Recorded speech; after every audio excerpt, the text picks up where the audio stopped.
Ang Pilipinas ngayon. Narito na ang pinakamainit na mga balita na nakalap sa bawat sulok ng bansa. Ihahatid sa bawat Pilipino saan man kayo sa mundo.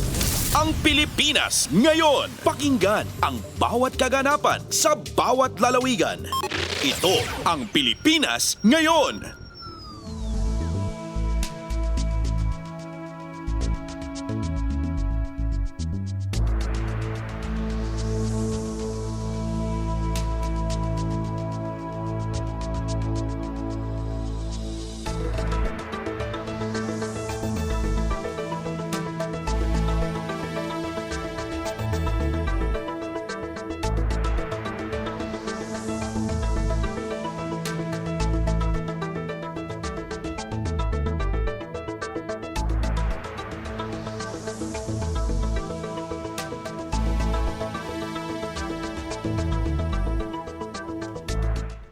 Magandang araw po sa ating mga tagapakinig. Welcome po ulit sa ating programang Ang Pilipinas Ngayon.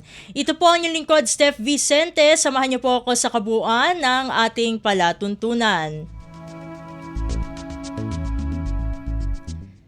Tulad ng dati, mapakikinggan po ang ulat ng ating mga kapatid na himpilan sa probinsya, ang ating mga segmentong balitang negosyo at kalakalan, balitang esports at balitang artista, maging ang ilan sa mga paunahing balita mula dito sa ating bansa.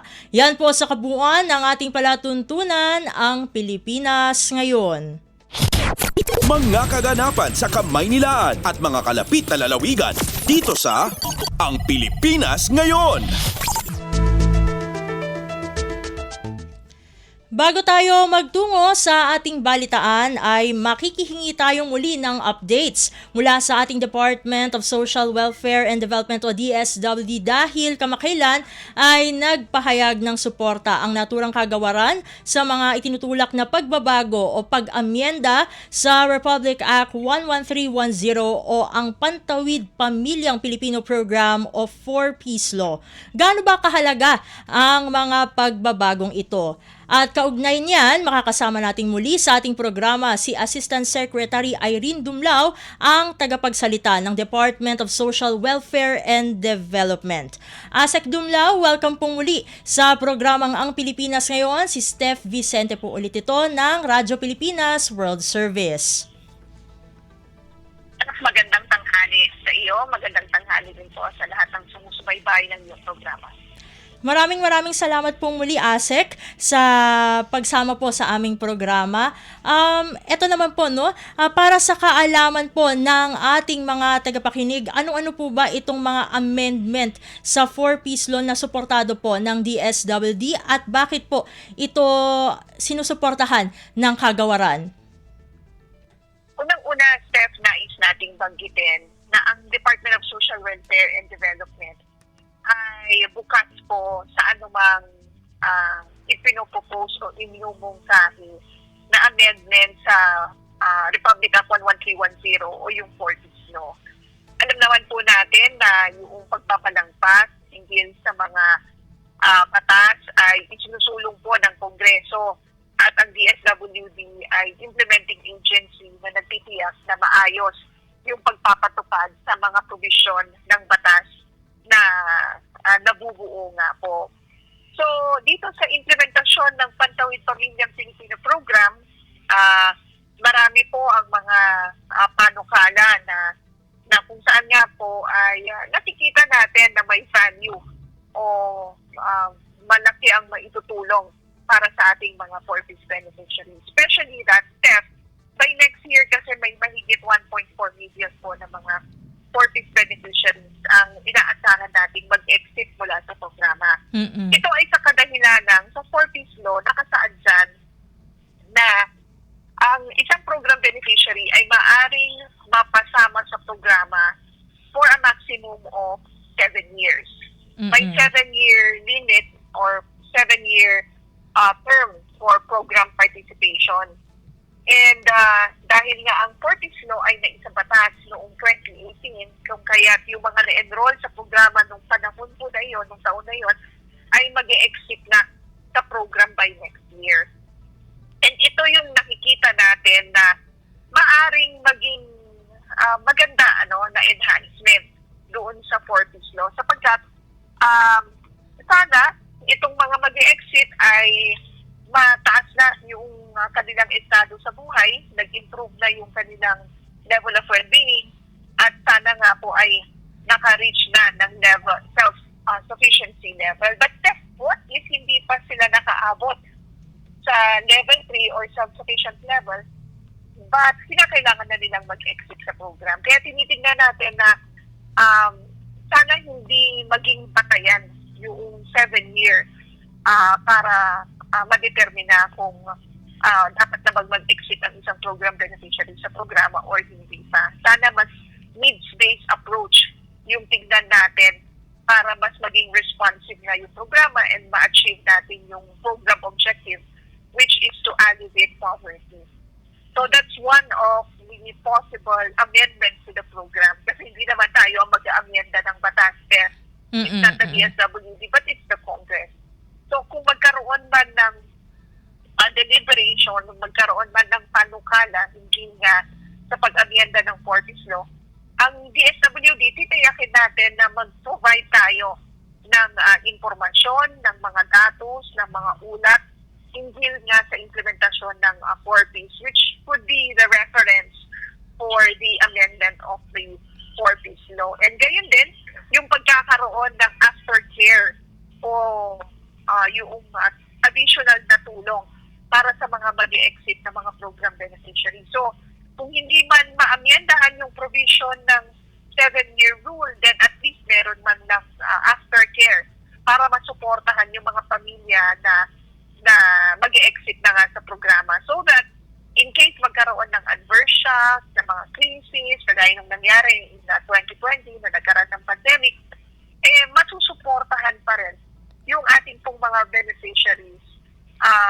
at hindi bababa muli sa level 1 or survival level yung kanila pong estado ng buhay.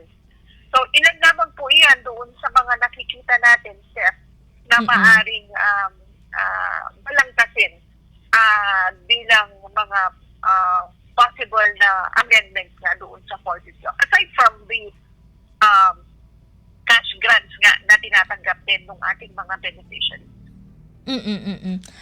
Asek, tama po ba yung narinig ko kanina na 1.4 million po ang mag-e-exit sa 4Ps? Tama po? Yes, mahigit 1 million household beneficiaries yung mag-exit from the program by next year because they've reached the 7-year term or 7-year limit or for program participation. Ito naman po, since nabanggit nga po natin na ang Kongreso nga po ang magsusulong nito, nitong mga amendments na ito, meron na po bang consultations po na nagaganap between our lawmakers and the DSWD?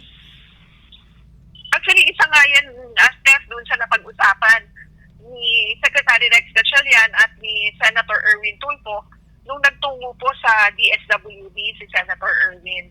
So, nagkaroon sila ng initial na discussion hinggil sa mga possible na amendments ng 4Ps. Ito naman po, siguro ito kailangan natin to bigyang diin sa ating mga kababayan na maaaring nakikinig po sa atin ngayon. Gaano po ba kahalaga ang 4Ps para sa ating mga kababayan, lalong-lalo na yung mga nasa marginalized sector, at paano po ba sila eksaktong natutulungan ng programang ito?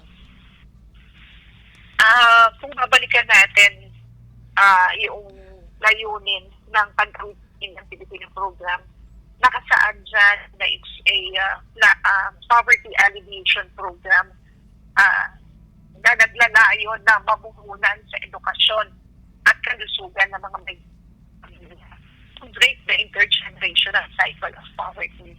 Kasi sabi natin na ang mga magulang hindi dapat ipamana sa kanilang anak yung kahirapan. At paano nga natin gagawin ito?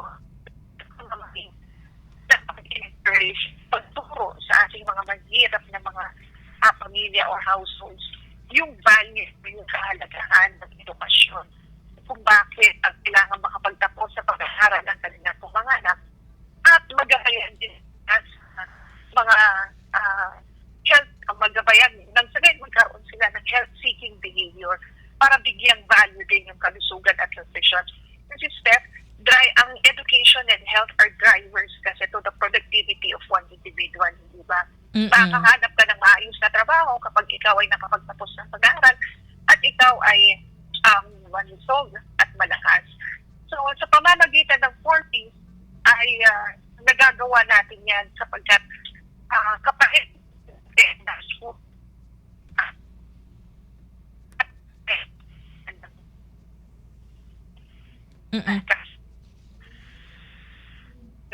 mga kahangailan at tapos na sila sa kanila pong pag-aaral. ASEC, ito naman po, ano-ano po ba yung mga interventions po na nakapaloob dito sa 4Ps? When we say interventions, meron tayong mga conditional cash grants na ipinoprovide upon compliance with conditions of the program. So kapag nagpapacheck up ang mga bata, kapag nag-attend sila ng school, sila po ay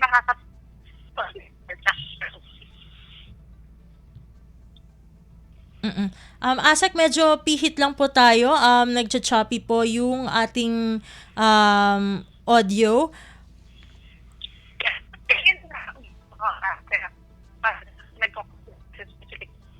program. Yung ating po mga po. Ayun.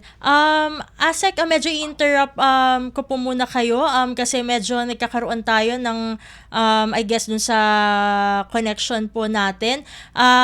We'll re-establish po our call para mas malinaw po yung yung inyong answers po. Ayan, hold on lang po, ASEC. Yeah. Oo. Gaya ng nabanggit ko, Steph, may mga conditionalities kasi yung programa.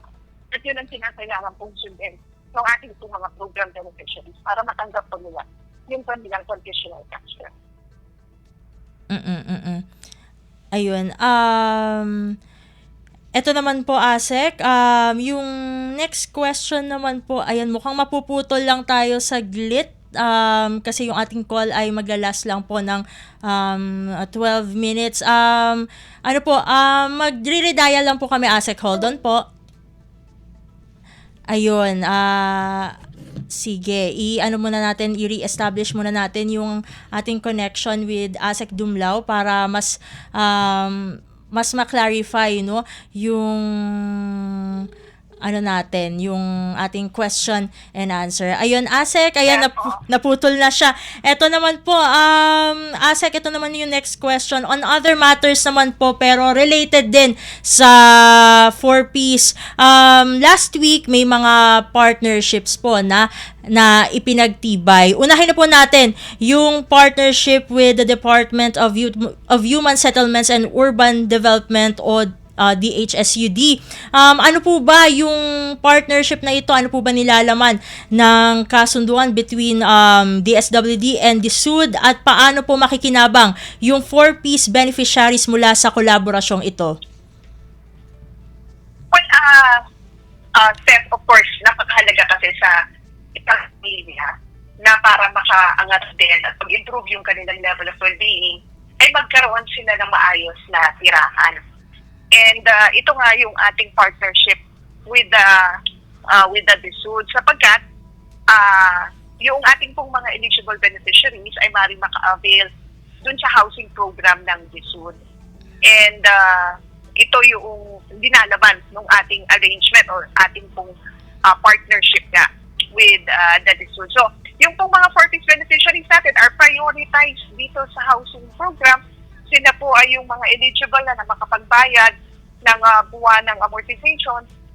Ito yung maaari nating may endorse sa DSUD. Kasi di ba, mahalaga yung may permanenteng tirahan yung ating pong mga mahirap na mga pamilya. Kasi nakaka-contribute yun sa social adequacy and economic sufficiency ng mga mahirap nating mga kababayan para tuloy-tuloy yung din po kanila pag-improve ng level of well-being.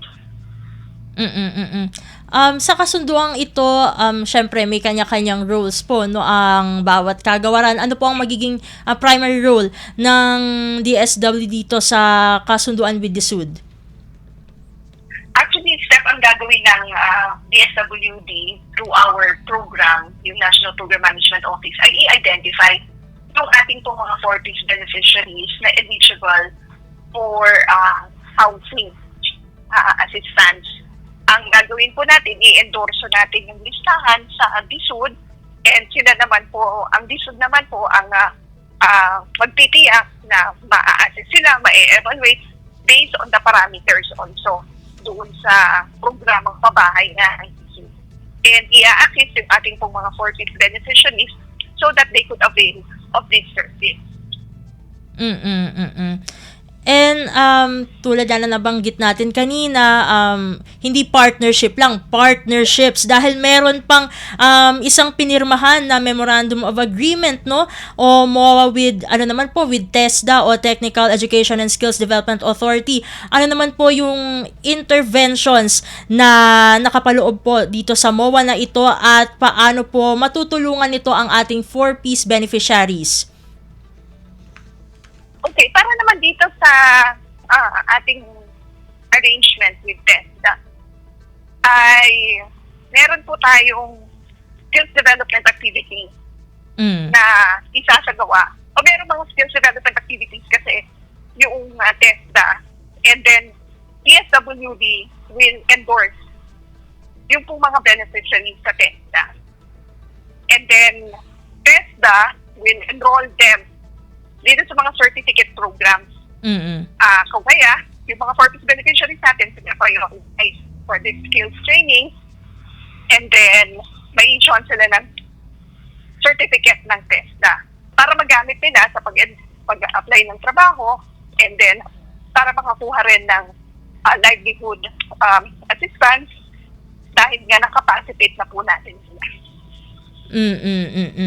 Ayan. So marami po palang dapat abangan no for our 4Ps beneficiaries, yung amendments and of course yung mga partnerships with the SUD and TESDA. Bago po kayo pakawalan, ASEC, meron po ba kayong panghuling mensahe na lamang po para sa ating mga tagapakinig dito sa Ang Pilipinas Ngayon?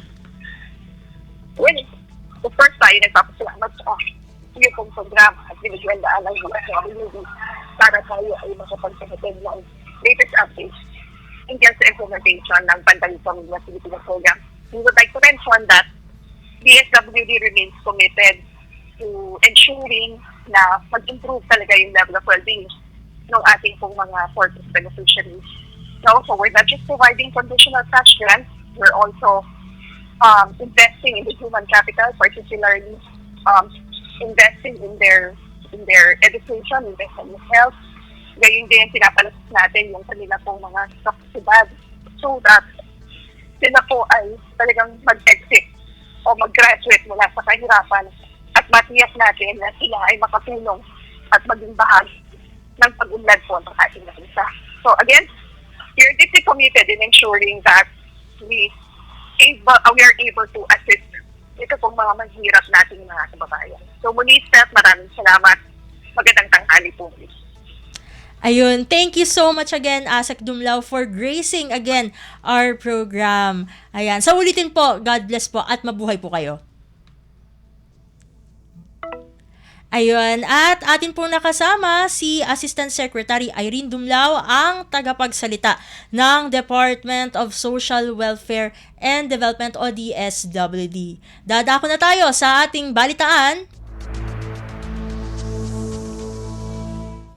Sa mahahalagang balita, gagawing paglilinis ng kalat na nilikha ng katiwalian na may kaugnayan sa flood control projects, bahagyang may kirot. Ayon kay Pangulong Ferdinand R. Marcos Jr., lalo't baka tamaan ang ilang malalapit sa kanya. Ang detalye ng balita ihatid sa atin ni Alvin Baltazar. Nag-abiso si Pangulong Ferdinand R. Marcos Jr. na may kaunting sakit ang gagawin nilang paglilinis sa kanilang hanay kaugnay ng sinisilip ngayong umano'y irregularidad sa mga flood control projects. Ayon sa punong ekutibo, nasimulan na nila ang unang mga hakbang upang madetermina ang mga kontrobersyal burokrasiyang bumabalot sa mga proyektong magbibigay sana ng solusyon sa mga pagbaha. Ibinabala ng Pangulo na sa gagawin pang tuloy-tuloy na pag-iimbestiga ay baka tamaan maging ang mga taong itinuturing niyang malapit sa kanya. Maaaring masakit o may idulot itong kirot pero mas nangingibabawan niya sa kanya na ang dapat tunahin at maisaalang-alang dito ay ang taong bayan. Kaugnay nito ay wala pa naman pinapangalanan ng Pangulo hinggil sa kung sino-sino ang mga posibleng sangkot sa na opisyal sa sinasabing anomalya sa flood control projects. Pakinggan natin si Pangulong Ferdinand R. Marcos Jr. We have to clean our ranks. This is, it might be a little painful. Baka masangkot dyan yung mga tao na malapit sa atin. Ngunit kahit malapit sila sa atin, mas malapit naman siguro sa puso natin yung taong bayan. Mula sa Palasyo ng Malacanang para sa Bagong Pilipinas, Alvin Baltazar, Radyo Pilipinas, Radyo Publiko. Kumpleto, detalyadong balitaan, di papahuli sa mahahalagang kaganapan. Kamustahin ang inang bayan, ang Pilipinas ngayon. Samantala, sa inisyal na investigasyon ni Pangulong Ferdinand R. Marcos Jr., lumabas na 100 bilyong pisong halaga ng 20% ng lahat ng flood control projects ay hawak ng 15 contractors. Ayon sa Pangulo, masyadong malaking halaga ito. Aniya nakakabahala na 20% ng 545 billion pesos ang napunta sa 15 contractors. Kasabay nito, isiniwalat din ng Pangulo ang pangalan ng 15 contractors na sangkot sa flood control projects. This is another disturbing assessment statistic. 20% of the entire 545 billion budget napunta lang sa 15 na kontraktor. Sa 15 na kontraktor na yan, 5 sa kanila ay may kontrata sa buong Pilipinas. Keep going. Yeah, with the flood, ito na yung listahan. Si Pangulong Ferdinand R. Marcos Jr. Pasada ng mga balita mula sa Pilipinas para sa mga Pilipino saan man sa mundo.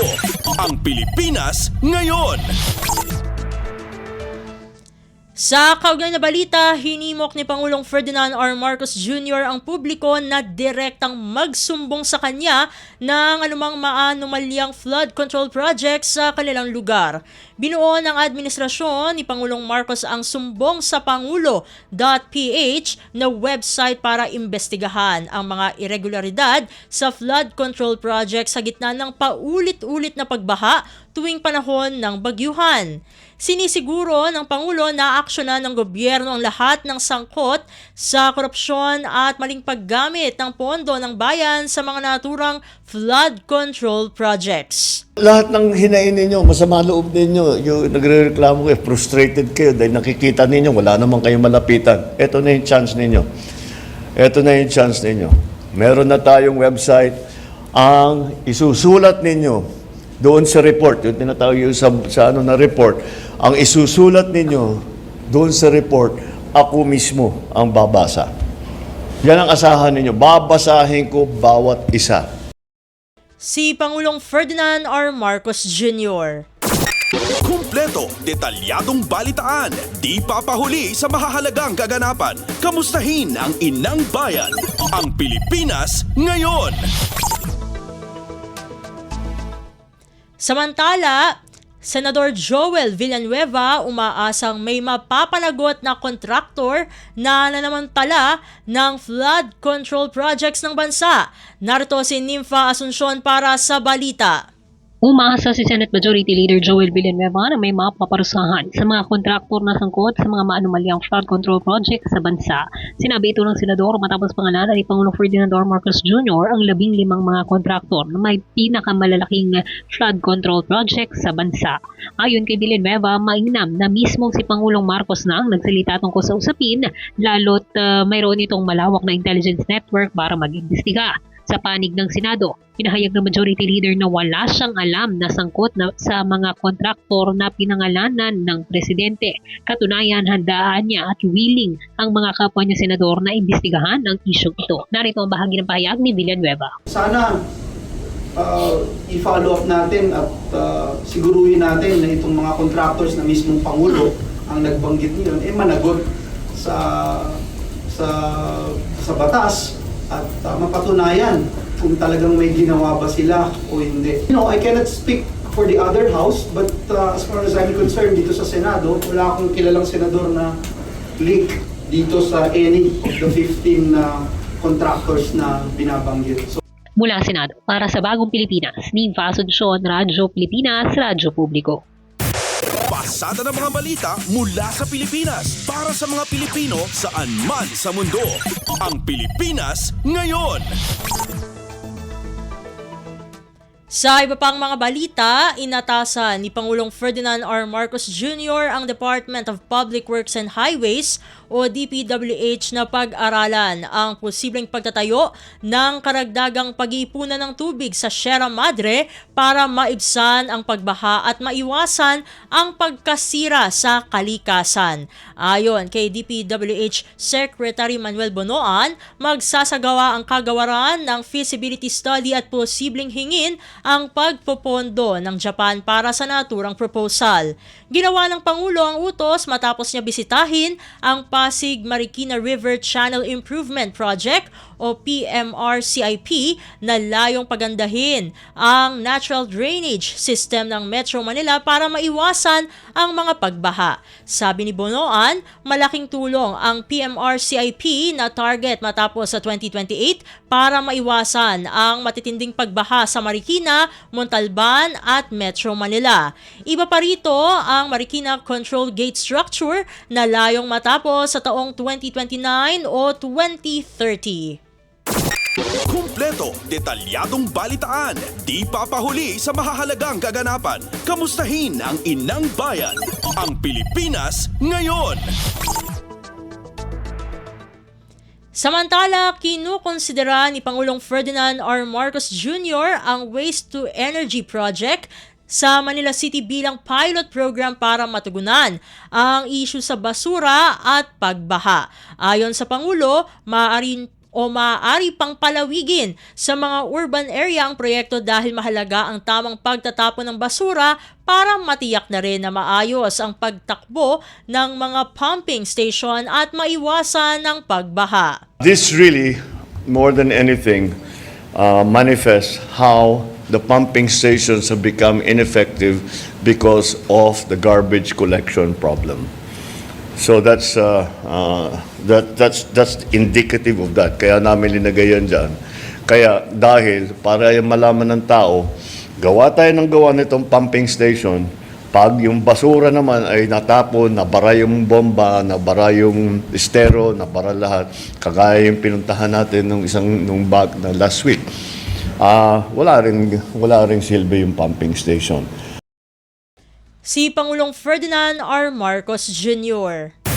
Pasada ng mga balita mula sa Pilipinas para sa mga Pilipino saan man sa mundo. Ang Pilipinas ngayon.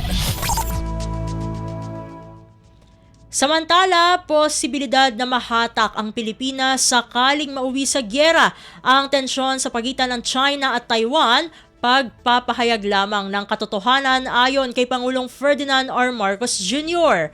Ang kabong ulat, ihatid naman sa atin ni Raquel Bayan. Nagpapahayag lamang ng katotohanan si Pangulong Ferdinand Marcos Jr. nang sabihin nito na walang paraan para sa Pilipinas na umiwas na masangkot sakaling magkaroon ng gera sa pagitan ng China at Taiwan. Kung matatandaan, sa isang panayam sa India, ito ang naging tugon ng Pangulo nang tanungin kung papayagan ba ng Pilipinas na magamit ng Estados Unidos ang resources ng bansa upang depensahan ng Taiwan. Reaksyon dito ng China, naglalaro ng apoy ang Pilipinas. Sa press briefing sa Malacanang, sinabi ni Pangulong Marcos na kung ang pamahalaan ang tatanungin, walang may gusto na makipaggera o masangkot sa anumang gulo ang bansa. Ang tanging sinabi lamang anya niya ay mapipilitang kumilos ang Pilipinas sakaling magkagulo sa pagitan ng Taiwan at China, lalo't masyadong malapit ang Taiwan sa Pilipinas. Sabi ng Pangulo, kahit ayaw ng Pilipinas, mahihila ito sa gera sa pagitan ng Taiwan at China. At sa oras na mangyari ito, dapat lamang nahanda ang Pilipinas. Kailangan anyang alam ng pamahalaan kung paano ito gagalaw, paano aalisin ang mga Pilipino sa Taiwan, at paano mapuprotektahan ang mga Pilipino at ang Pilipinas. Nangangahulugan lamang ito ayon sa Pangulo, kahit paanong panalangin ng Pilipinas na makaiwas ang bansa sa anumang komprontasyon. Sa oras na sumiklab ang gera sa Taiwan, madadamay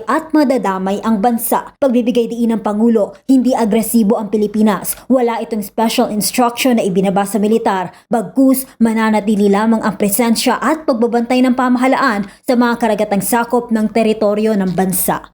I don't know what they're talking about. Playing with fire?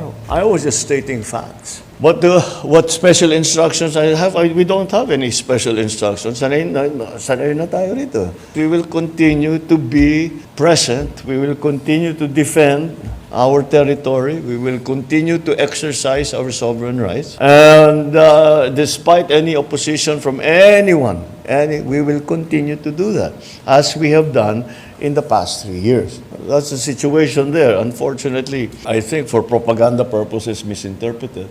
Mula sa Malacanang para sa Bagong Pilipinas, Rakalbayan, Radyo Pilipinas, Radyo Publiko. Kumpleto, detalyadong balitaan, di papahuli sa mahahalagang kaganapan. Kamustahin ang inang bayan, ang Pilipinas ngayon. Sa iba pang mga ulat, isang barko ng China Coast Guard o CCG na humahabol sa barko ng Philippine Coast Guard o PCG ang bumangga sa isang barkong pandigma ng Chinese Navy sa labas ng Scarborough Shoal. Ayon sa PCG, naganap ang banggaan sa pagitan ng CCG Vessel 3104 at People's Liberation Army Navy o PLA Navy Vessel. Napakabilis ang CCG 3104 na humahabol sa BRP Suluan at mapanganib na nagmaniobra mula sa starboard quarter ng PCG vessel. Humantong ito sa pagtama sa barkong pandigma ng PLA Navy. Nagresulta ito sa malaking pinsala sa forecastle ng CCG vessel. Kasunod ng banggaan, agad na nag-alok ng tulong ang PCG, kabilang ang tulong sa man overboard recovery at tulong medikal para sa sinumang nasugatan ng mga crew ng CCG. This is Philippine Coast Guard Vessel BRP Teresa Magbanwa, MRRV 9701. We have medical personnel on board. Should you need any assistance, we are willing to provide assistance. Yan ang radio voice ng Philippine Coast Guard para sa bumangga na China Coast Guard vessel. Pasada ng mga balita mula sa Pilipinas para sa mga Pilipino saan man sa mundo. Ang Pilipinas ngayon. Samantala, nanindigan naman si Pangulong Ferdinand R. Marcos Jr. na ipagpapatuloy ng Pilipinas ang pagtatanggol at pagprotekta sa karapatan nito sa West Philippine Sea o WPS. Sa kabila ito ng pambobomba ng tubig ng China Coast Guard sa Philippine Coast Guard. Binigyang diin ni Pangulong Marcos na hindi aalis ang ating mga barko sa karagatan ng WPS. We will continue to be present. We will continue to defend our territory. We will continue to exercise our sovereign rights. And despite any opposition from anyone, we will continue to do that, as we have done in the past 3 years. Si Pangulong Ferdinand R. Marcos Jr. Kumpleto, detalyadong balitaan, di papahuli sa mahahalagang kaganapan. Kamustahin ang inang bayan, ang Pilipinas ngayon. Sa kaugnay na ulat, soberanya at pambansang interes patuloy na isusulong ng Armed Forces of the Philippines o AFP. Ang detalye ng balita ihahatid sa atin ni J. Mark Dagala. Nanindigan ang Armed Forces of the Philippines na kailanman ay hindi ito uurong at patuloy na isusulong ang soberenya, gayon din ang interes ng bansa sa West Philippine Sea. Tugon nito ng santataang lakas kasunod ng pinakabagong insidente ng panggigipit ng China sa mga barko ng Philippine Coast Guard malapit sa Bajo de Masinloc. Sa inilabas sa pahayag, sinabi ni AFP Public Affairs Office Chief Colonel Cerces Trinidad na gaya ng sinabi ni Pangulong Ferdinand R. Marcos Jr. na kanilang Commander-in-Chief, hindi nila hangad ang digmaan, subalit hindi rin sila aatras sa anuman laban. Binigyan din pa ng AFP na ang pagtatanggol sa inang bayan ay hindi nangangahulugan ng pagsalakay kung hindi ito isang tungkuling makabayan.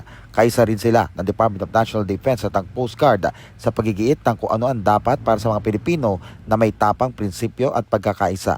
Bago ngunit ang kahapon sa kabila ng panggigipit ng China ay nagawa pa rin mag-alok ng tulong ng Pilipinas matapos ang magsalpukan ng mga barko ng China Coast Guard at People's Liberation Army Navy ng China. Para sa Bagong Pilipinas, J. Mark Tagala, Radyo Pilipinas, Radyo Publiko. Pasada ng mga balita mula sa Pilipinas para sa mga Pilipino saan man sa mundo. Ang Pilipinas ngayon. Samantala, DHSUD Secretary Jose Ramon Aliling pinuri ang mga tauhan na tumutugon sa mga reforma sa naturang kagawaran.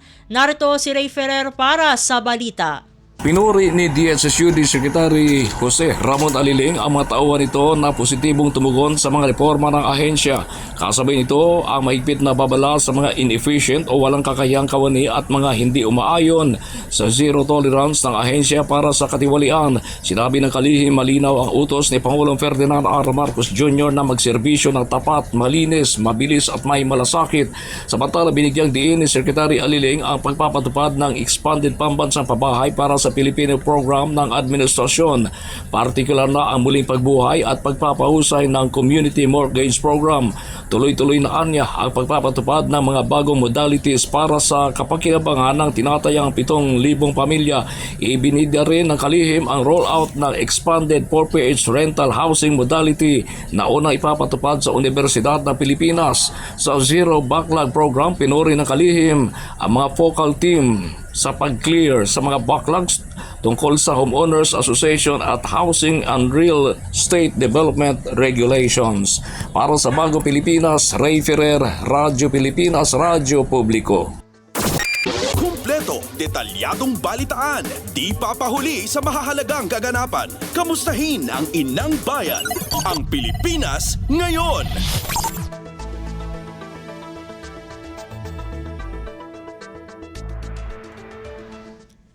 Sa iba pang mga balita, job security at benepisyo para sa mga media worker, itinutulak ng mga mambabatas mula sa Camarines Sur. Ang detalye ng balita ihahatid naman sa atin ni Kathleen Forbes.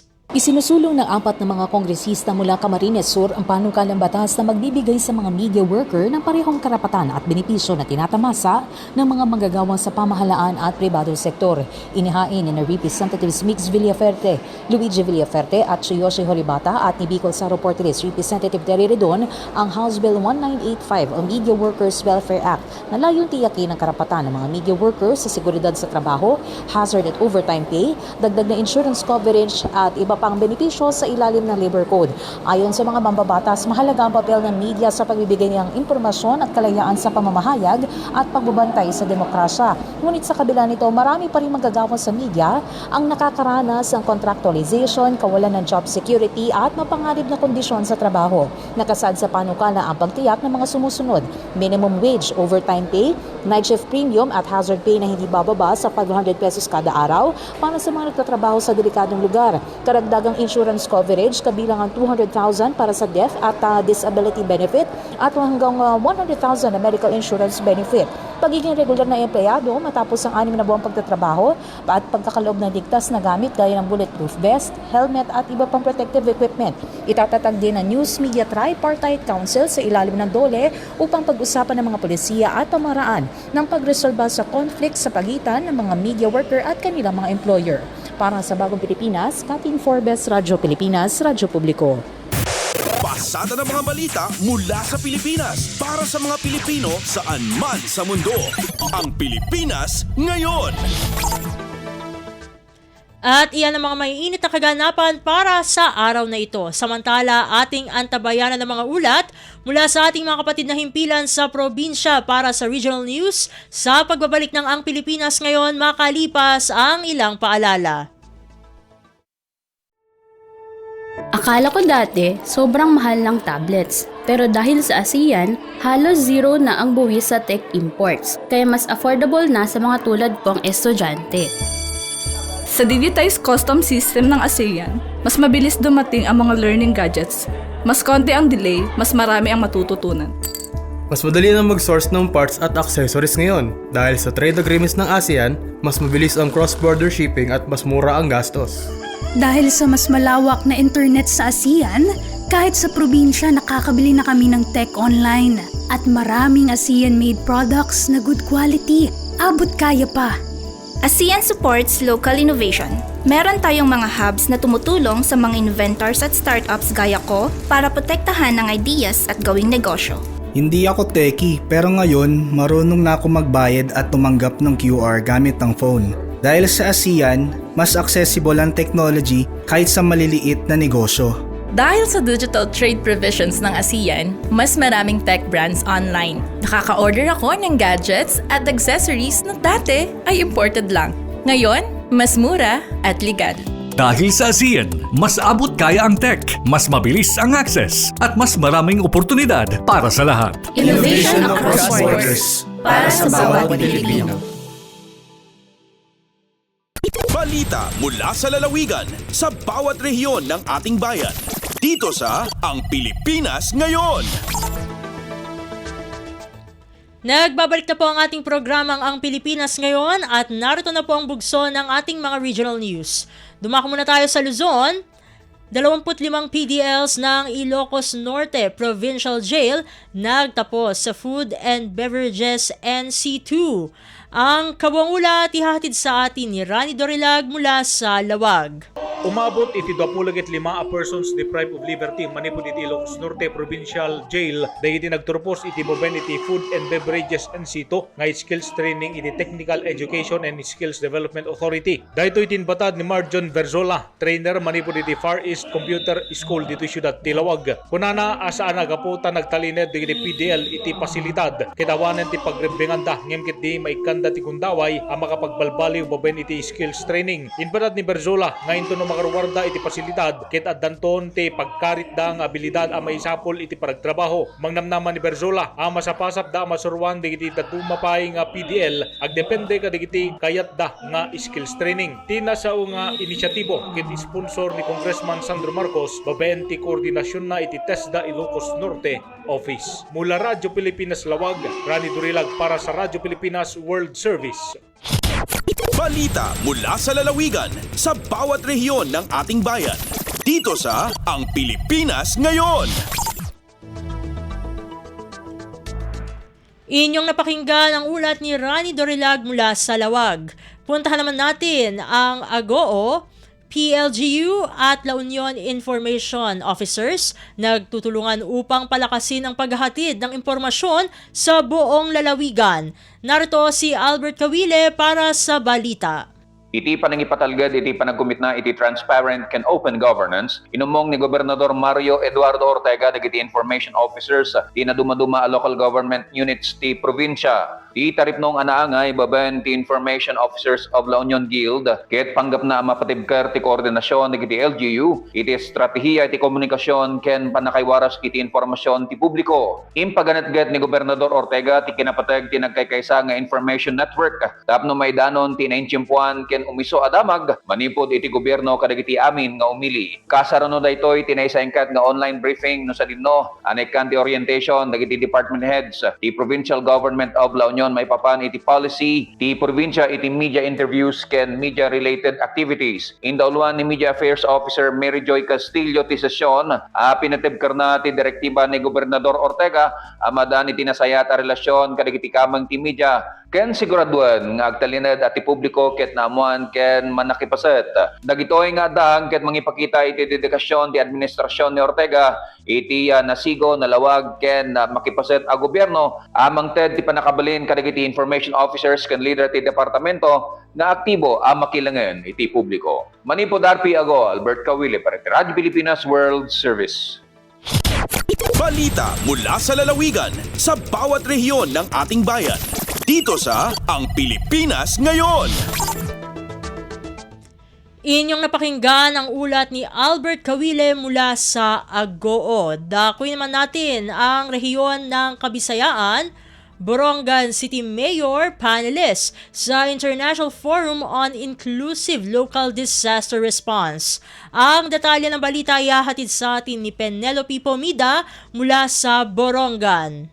Ginkilalahan Germany-based NGO nga ICLEI Local Governments for Sustainability ang dedikasyon han Borongan City hay Climate Adaptation and Resilience. Pinaagyan pag-imbitar kan Mayor Jose Ivan Dayan Agda nga maging panelist ha online forum nga Universal Risk, Universal Resilience ha nakalabay nga adlaw kabayan han Daring Cities 2025. Iginpakita ni Mayor Agdan programa nga Former Rebels to Forest Rangers nga nagtutuyo magpanalipudhan kagurangan samtang ginbubuligan an ani rebelde nga makabalik ka normal nga sosyedad. Iagihapon igin pahayag adton iba pa nga inisyatiba sugadhan libre medisina, libre sakay ngan direkta ayuda para ha PWDs, senior citizens ngan mga estudyante.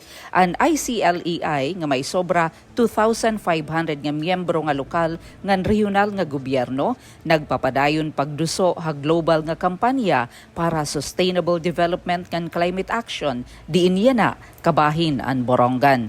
Tikang didiya syudad han Borongan inihi Penelope Pumida para ha Radyo Pilipinas World Service. Balita mula sa lalawigan sa bawat rehiyon ng ating bayan. Dito sa Ang Pilipinas Ngayon. Inyong napakinggan ang ulat ni Penelope Pomida mula sa Borongan. Dumako naman tayo sa Sogod.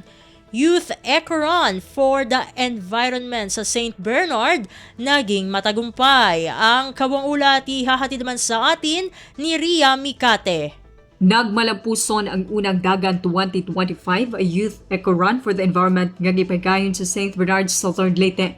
Gitambungan ang kalihukan sa mga runner, environmental advocate ug volunteer gikan sa nagkadayang dapit sa rehiyon nga nagpasabot sa pagpanalipod sa kalikupan ug pagpalambos sa panglawas o panagiusa sa komunidad. Gipanguluan ang kalihukan sa Project Turo kauban ang Pambayang Federasyon ng Seguriang Kabataan sa St. Bernard ug ang Municipal Local Government Unit uban ang suporta sab sa Local Youth Development Office. Binuto sab sa kanapusan ng tabang sa mga sponsored o community volunteer nga nagpakita sa sugo ug kadasig sa pagpadayon sa environmental advocacy.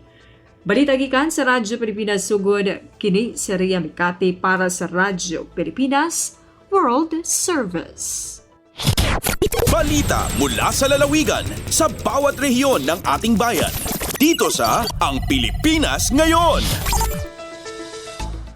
Inyong napakinggan ang ulat ni Ria Mikate mula sa Sogod. Dakoy naman natin ang Mindanao, mga kampiyon sa ikatlong Cagayan International Dragon Boat Fiesta Race 2025 pinarangalan. Ang detalye ng balita ihahatid naman sa atin ni Kokoy Medina mula sa Cagayan de Oro. Gitapos ang ikaduhang adlaw sa 3rd Cagayan International Dragon Boat Fiesta Race sa Isla de Oro Boulevard niadtong adlaw Domingo pitsa 10 sa bulan sa Agosto pinaagi sa awarding ceremony alang sa mga mananaog sa nagkadihang kategorya. Adunay unom ka kategorya nga adunay standard nga 22 ka mga cruising nga boat or DB22 nga naglangkob sa 20 ka mga paddlers, usa ka drummer o usa ka stellar person o ang kategorya gibase kini sa edad o gender division. Sa open division mamahimong apil ang lalaki o babae samtang sa mixed division mas daghan ang lalaki kumpara sa mga babae. Sa premier division walay limit sa edad nga mamahimong apil. Ang mamanaog mao mosunod sa 500 meters DB22 Premier Mix midaog ang Philippine Navy Dragon Boat Team samtang sa 500 meters DB22 24 under mix nasakmit kini sa UZ Wildcats sa Buanga City. Samtang sa 200 meters DB22 Premier Open, ang midaog ini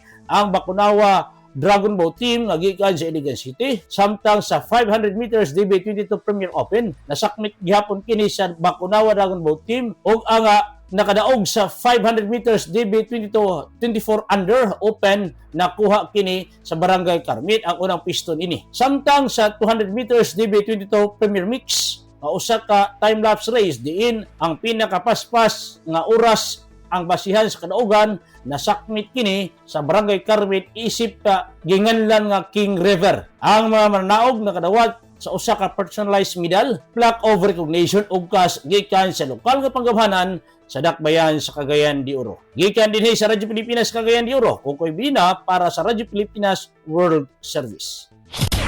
Balita mula sa lalawigan sa bawat rehiyon ng ating bayan. Dito sa Ang Pilipinas Ngayon. Inyong napakinggan ang ulat ni Kokoy Medina mula sa Cagayan de Oro. Puntahan naman natin ang Zamboanga. 37 million pesos na halaga ng mga kagamitan sa pagsasaka at suportang pang-agrikultura iginawad ng Department of Agriculture sa Region 9 sa mga magsasaka sa ikalawang distrito ng Zamboanga City. Narito si Justin Bulanon para sa balita. Entrega el Department of Agriculture Regional Field Office 9 con el 37.4 milyon de peso valor del mga makinarya, farm equipments y soporta para na agrikultura para na mag-aasosasyon del sembrador na akados distrito ng siyudad del Zamboanga. Incluido na magayadale LDA para na mensyonang sektor, L2 unit del 4-wheel drive tractor, multiplier farm para na vaca, carabao y cabrito, corn mill, magasako del vermicast y otros pa. Ya recibí también ayuda financial el magasembrador bajo na Rice Farmer Financial Assistance o RFFA que alcanza na 14 milyon de peso. Asigun con DE9 Regional Executive Director Engineer Marcos Aves Sr., ya tiene buen éxito el mencionada iniciativa y actividad por causa na aktibo partisipasyon y soporta del magasembrador para la food security del ciudad. Desde aquí na siyudad de Zamboanga, este si Justin Bulanon para na Radyo Pilipinas World Service. Balita mula sa lalawigan sa bawat rehiyon ng ating bayan. Dito sa Ang Pilipinas Ngayon. Inyong napakinggan ang ulat ni Justin Bulanon mula sa Zamboanga. Dumako naman tayo sa Iligan. Iba't ibang ahensya ng gobyerno magsasama-sama para sa mga micro, small, and medium enterprises ng buong probinsya ng Lanao del Norte. Ang detalye ng balita ihahatid sa atin ni Alvidad Bashir.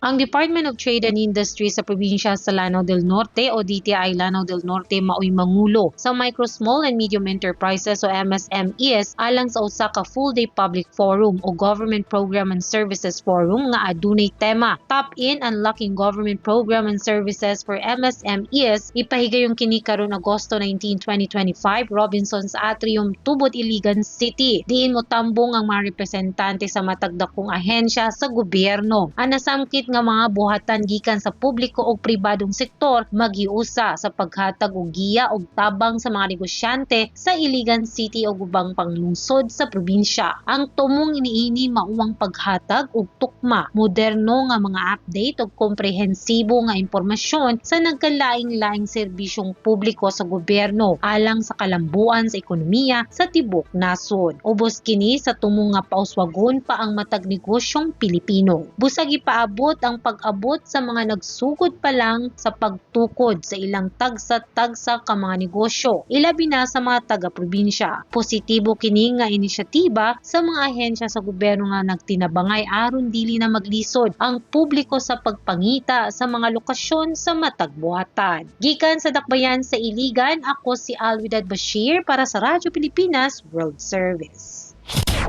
Balita mula sa lalawigan sa bawat rehiyon ng ating bayan. Dito sa Ang Pilipinas Ngayon. Inyong napakinggan ang ulat ni Alvidad Bashir mula sa Iligan.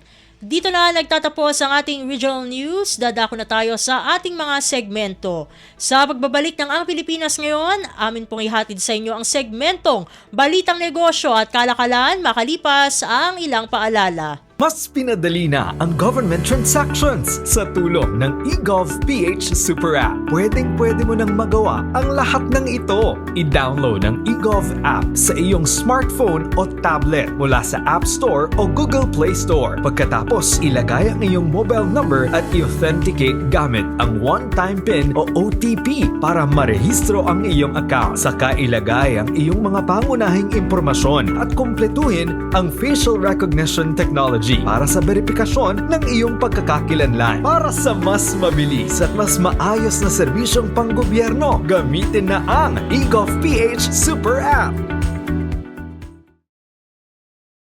Lagay ng ekonomiya, kalakalan, negosyo at iba pa. Atin ang alamin dito sa Ang Pilipinas Ngayon.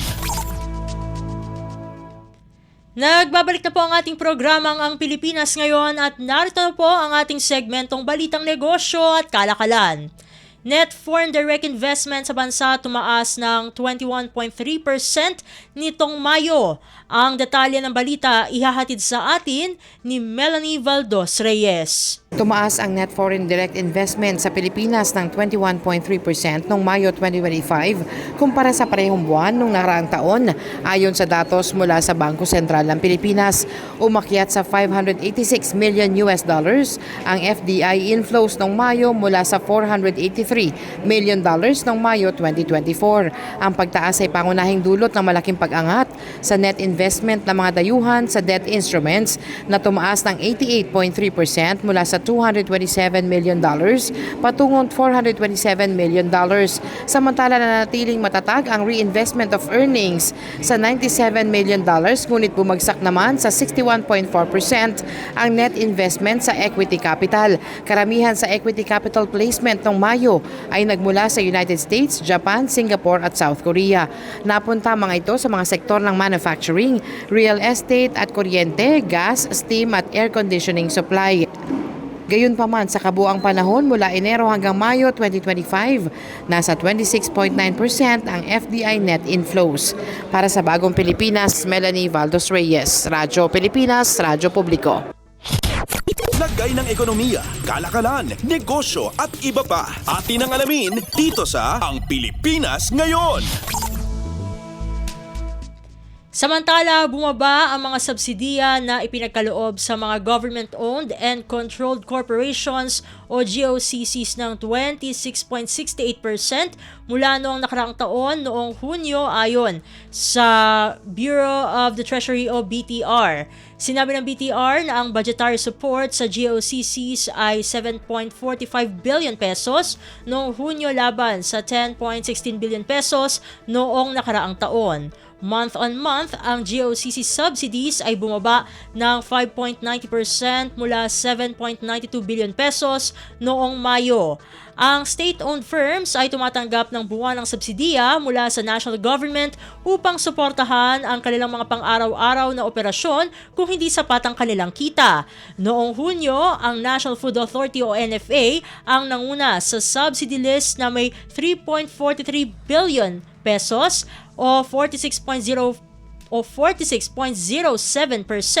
ng kabuuan. Wala itong tinanggap na subsidiya noong Pebrero at Marso.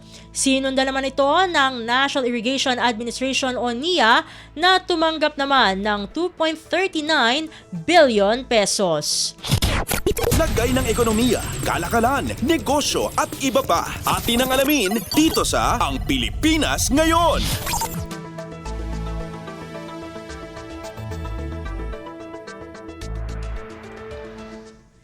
Ayon naman sa Bangko Sentral ng Pilipinas, ngayong Martes, Agosto 12, ang halaga ng piso kontra dolyar ay nasa 57 pesos.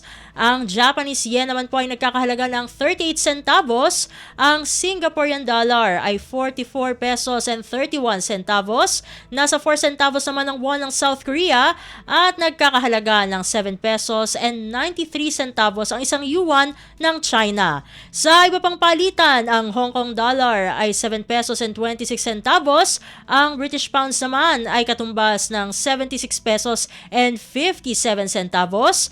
Nasa 66 pesos and 22 centavos naman ang euro. Nasa 41 pesos and 37 centavos ang Canadian dollar, habang ang Saudi Arabian Riyal ay nagkakahalaga naman ng 15 pesos and 19 centavos. Lagay ng ekonomiya, kalakalan, negosyo at iba pa. Atin ang alamin dito sa Ang Pilipinas Ngayon. At dito na po nagtatapos ang ating segmentong Balitang Negosyo at Kalakalan. Sa pagbabalik ng Ang Pilipinas Ngayon, atin na pong masusubaybayan ang segmentong Balitang Sports na ihahatid sa atin ng ating kasamang si Leo Magpayo makalipas ang ilang paalala. Paano nga ba mag-register para magkaroon ng schedule sa Bagong Pilipinas Presidential Action Center? Narito ang mga dapat gawin. Gamit ang iyong mobile device, pumunta sa eGovPH app. Pwede itong i-download mula sa Apple App Store o sa Google Play Store. Gumawa ng account. Ilagay ang email address, valid mobile number, pagkatapos ay makakatanggap ka ng one-time code sa iyong email. Gamitin ang code sa eGov app para sa verification ng iyong account at ng mga impormasyong ibinigay. Congratulations! Meron ka ng eGovPH app account. Pwede mo na ma-access ang iba't ibang serbisyo ng gobyerno kabilang ang mga serbisyo sa Bagong Pilipinas Presidential Action Center.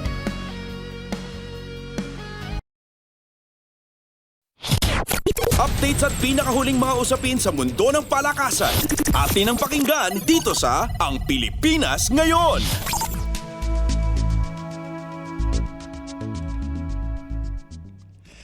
At nagbabalik po ang ating programang Ang Pilipinas Ngayon. Samantala, narito naman po ang sports balita.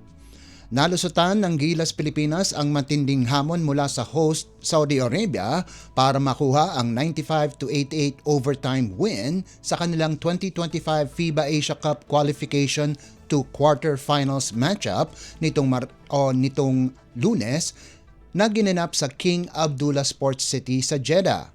Sinimulan ng Gilas na wala si Calvin Oftana dahil sa isang ankle injury bago mawala din si CJ Perez dahil din sa isang ankle injury sa second period at umasa kay Justin Brownlee para makatapat sa quarterfinals kontra two-time defending champion Australia. Pinangunahan ni Brownlee ang Gilas sa nagawa nitong team high na 29 na puntos, kasama pa ang 4 na rebounds, 5 assists at isang tapal. Naging bayani ang naturalized forward kung saan naipasok niya ang isang 3-pointer para maitabla sa 79 all ang laban na may 3.7 segundo na lamang ang nalalabi sa fourth period.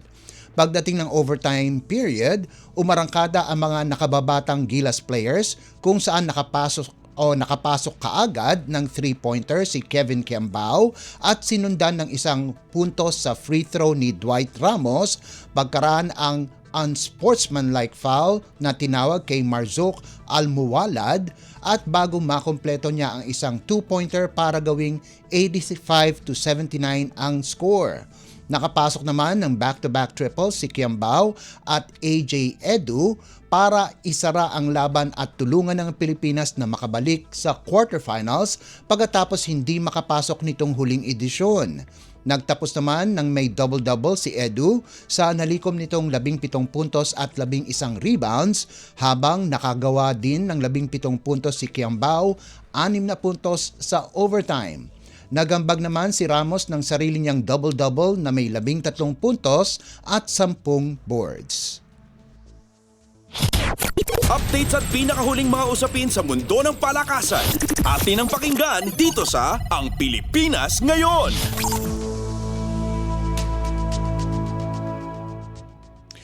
Bumalik si Filipina tennis star Alex Ayala sa pamilyar na lugar sa Rafa Nadal Academy sa Espanya kung saan nagsasanay ito para sa kanyang pagsabak sa parating na US Open bago matapos ang buwan ng Agosto.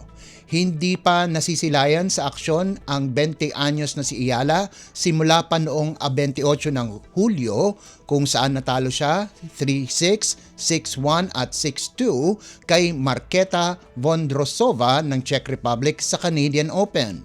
Pagkatapos ng torneyong yon, hindi naglaro si Ayala sa Cincinnati Open dahil sa shoulder injury na naging rason din kung bakit siya napilitang hindi makasali sa Montreal Open. Subalit mukhang maganda ang recovery ni Ayala at siya'y bumalik sa kanyang training routine na ibinahagi ng Rafa Nadal Academy.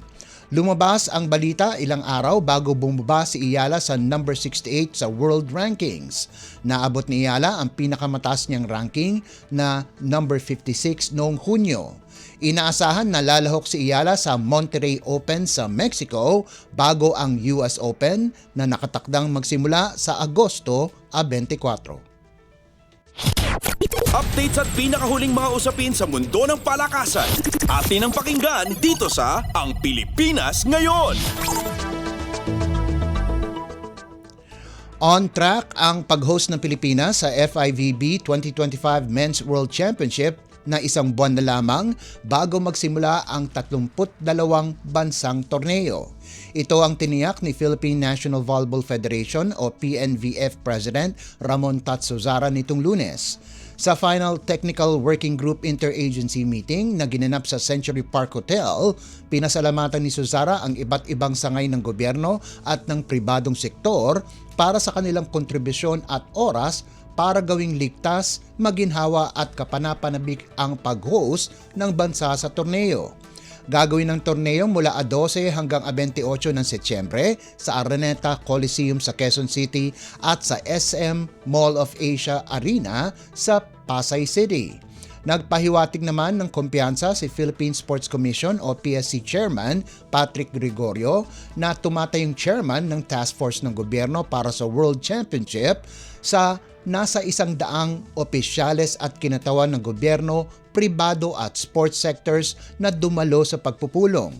Ilan sa mga dumalo sa pagpupulong ay ang mga kinatawan ng Philippine Olympic Committee o POC, Philippine National Police, Bureau of Immigration, Philippine Amusement and Gaming Corporation, Philippine Charity Sweepstakes Office, Metro Manila Development Authority at ang Departamento ng Edukasyon, Tourism, Budget and Management at iba pa.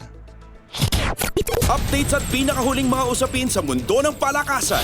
Atin ang pakinggan dito sa Ang Pilipinas Ngayon.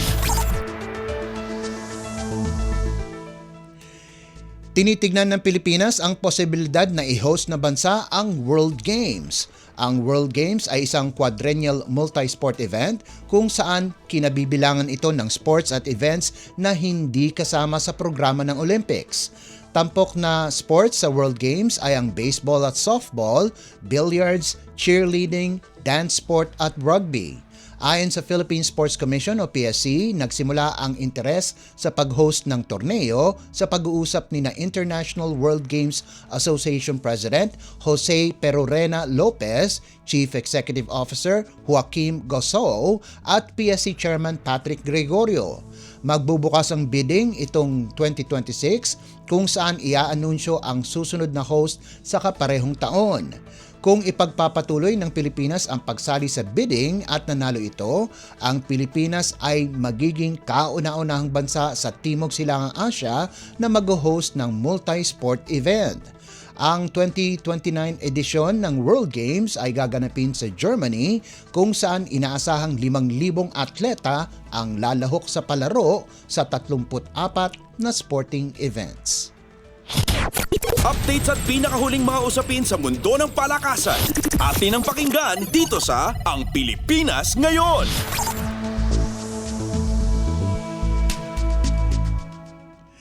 At bilang pangwakas sa ating segmentong sports balita, pinatawan ng Maharlika Pilipinas Basketball League o MPBL si Micole Solera ng Gensan Warriors ng lifetime ban at 200,000 multa para sa disqualifying foul na naging dulot para dalhin si Jonas Tibayan ng Mindoro Tamaraw sa ospital noong laban nila sa MPBL 2025 season na ginanap sa Batangas City Coliseum Lunes ng gabi.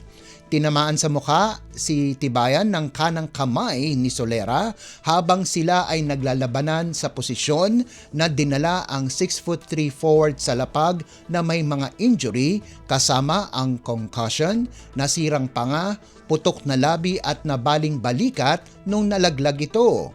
Sa pagsusuri sa video ng insidente, napagdesisyonan ni MPBL Commissioner Kenneth Doremdes ang mahigpit na parusa. Kinundina ni Doremdes ang insidente at sinabing hindi hahayaan ng MPBL ang mga aksyon na ginawa ni Solera dahil nakokompromiso ang kaligtasan ng mga player at sinisira ang imahe ng liga. Naharap din si Solera ng posibleng lifetime ban at pagbawi ng kanyang lisensya mula sa Games and Amusements Board o GAB na namamahala sa MPBL. Inilabas sa stretcher si Tibayan patungo sa ospital at kinalaunan ay inilipat sa New Era Hospital sa Maynila para sa karagdagang eksaminasyon at ebalwasyon. Nanalo ang Mindoro Tamaraws 76-72 para gumanda ang kanilang record sa 13-10, nasa likuran lamang ng 13-9 baraha ng kanilang biktima sa round-robin elimination phase ng 30 koponan na torneo. Pinangunahan ni Bamban Gamalinda ang Tamaraws sa natipon nitong 21 puntos, 7 rebounds at 2 assists na sinundan ni Wendelino Comboy na nagtapos ng may 16 na puntos, 5 rebounds at 3 assists habang nagambag si Joseph Sedorifa ng 12 puntos at 7 rebounds. Nakakuha naman ang Jensan ng 21 puntos at 10 rebounds kay Kyle Tolentino, 13 puntos, 5 rebounds, 2 assists at 2 steals kay Chris Masaglang at 12 puntos, 2 rebounds at 2 assists kay Anthony Bringas. Tutungo ang MPBL sa Nueva Ecija Coliseum sa Palayan City itong Martes kung saan magtatapat ang Cebu laban sa Pasig, Pangasinan kontra Zamboanga at Binyan laban sa Nueva Ecija. Updates at pinakahuling mga usapin sa mundo ng palakasan. Atin ang pakinggan dito sa Ang Pilipinas Ngayon.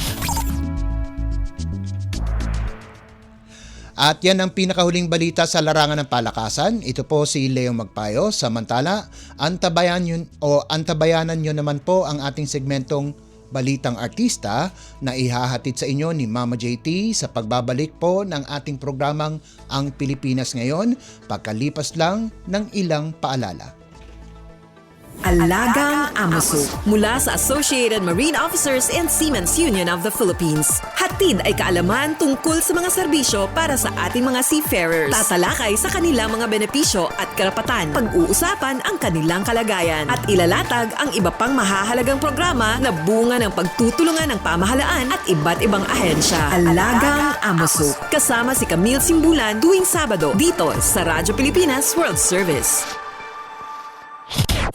Ang latest, ang hottest sa showbiz and entertainment. Heto na sa Ang Pilipinas Ngayon.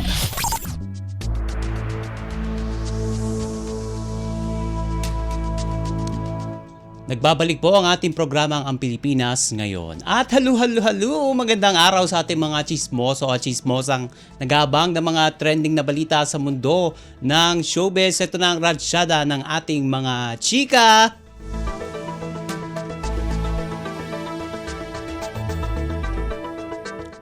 Sasailalim sa 6 na buwang isolation ang Queen of All Media na si Kris Aquino. Sa muling pagbibigay ng update ng Queen of All Media tungkol sa kanyang health condition, mawawala nga ng halos kalahating taon si Kris sa limelight upang harapin ang kanyang laban sa mga komplikasyong dulot ng autoimmune diseases. Sa pamagitan ng kanyang Instagram account, nag-post si Kris ng video kung saan makikita ang pagpapacheck up niya sa isang ospital kasama ang anak na si Bimbi.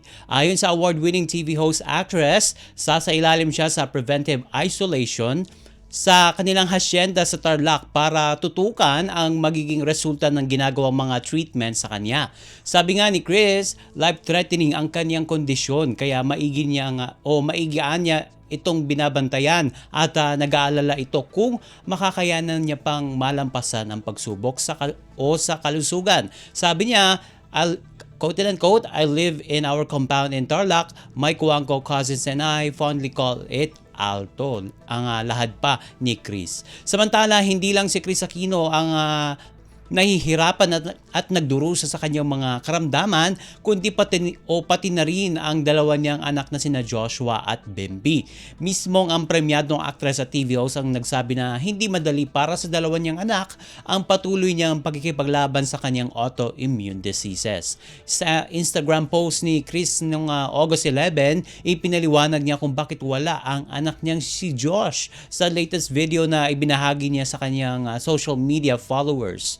Sabi ni Chris, "For now, he's living with my genuinely super loving cousins." Yan ang kanyang naging pahayag. At ang bunso naman niyang anak na si Bimby ay grabe rin daw ang paghihirap at sakripisyo para maalagaan siya. At sa huli, muling humiling ang aktres sa publiko na patuloy siyang ipagdasal para sa mga susunod na tests at treatments na gagawin sa kanya. Bumuhos naman ang mga positibo at inspiring message para kay Chris mula sa mga netizens at kapwa celebrities. Ang latest, ang hottest sa showbiz and entertainment. Heto na sa Ang Pilipinas Ngayon.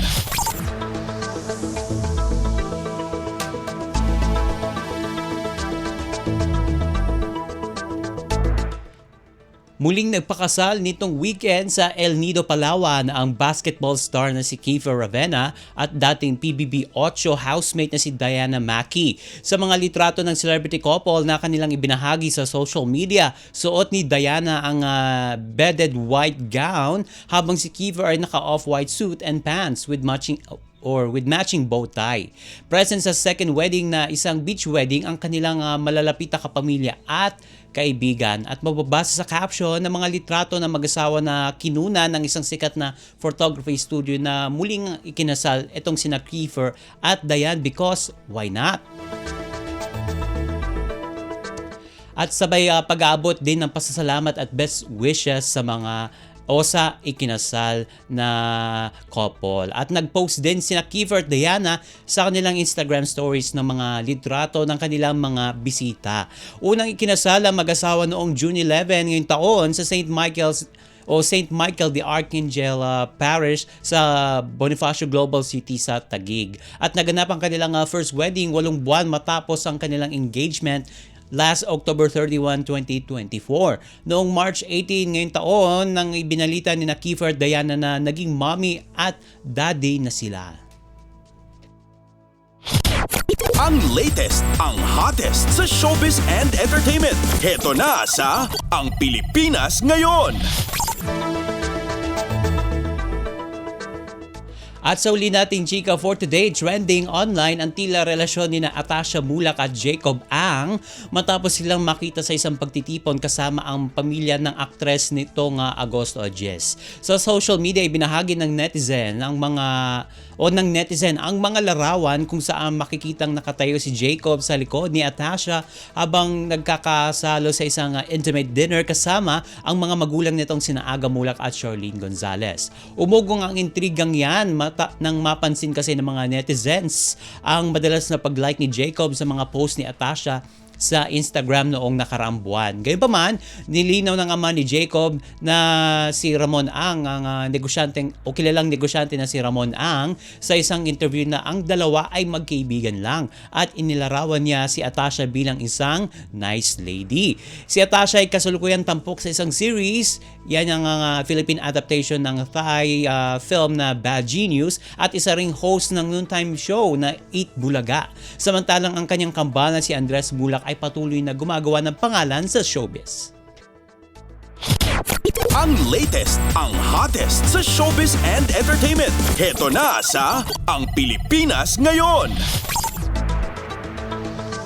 And OMG, wala na tayong sapat na oras para sa ating balitang artista. Maraming salamat mga kachismis sa pakikinig sa aking mga chika for today. Ako po si Mama JT para sa Radyo Pilipinas World Service. Nagbabalik na po ang ating kasamang si Steph Vicente. Ang latest, ang hottest sa showbiz and entertainment. Heto na sa Ang Pilipinas Ngayon.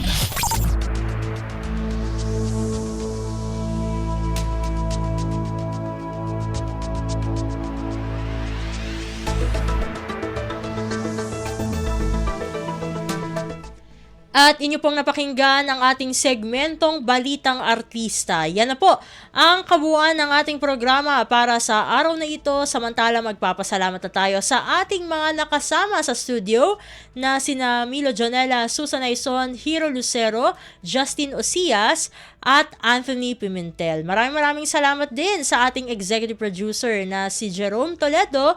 Salamat din sa mga naghatid ng mga ulat mula sa Kamaynilaan at mga probinsya. Pinasasalamatan din natin ang mga naghatid sa atin ng segmentong Balitang Sports na si Leo Magpayo at ng segmentong Balitang Artista na si Mama JT. At syempre, maraming salamat sa ating station manager na si Mr. Ray Sampang. Maraming salamat po hanggang sa susunod na edisyon ng ating palatuntunan. Huwag kalimutang mag-like, mag-follow at mag-subscribe na sa mga social media account ng Radyo Pilipinas World Service upang maging laging updated sa mga mahalagang balita. Ito pong muli ang inyong lingkod, Steph Vicente. Mabuhay po tayong mga Pilipino. At yan ang Pilipinas Ngayon. Muling samahan sa parehong oras at alamin ang pinakahuling mga kaganapan at balita saan man kayo naroon. Ang Pilipinas Ngayon.